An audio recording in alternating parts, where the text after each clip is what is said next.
Hello everyone, I am Swastik Shetty. I'm R. Rakesh. I'm Darshani.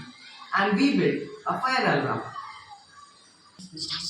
A fire alarm is a built-in system designed to detect and alert occupants and emergency forces of the presence of smoke, fire, carbon monoxide, or other fire-related emergencies. Fire alarm systems are required in most emergency cases. Fire removes the case of relevant fire starter, then remove the capacitive.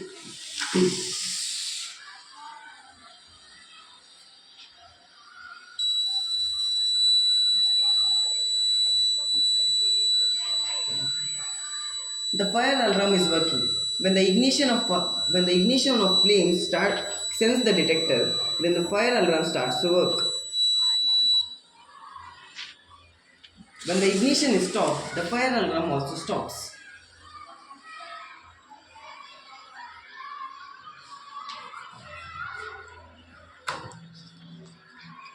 This is the working of fire alarm. Thank you. Thank you.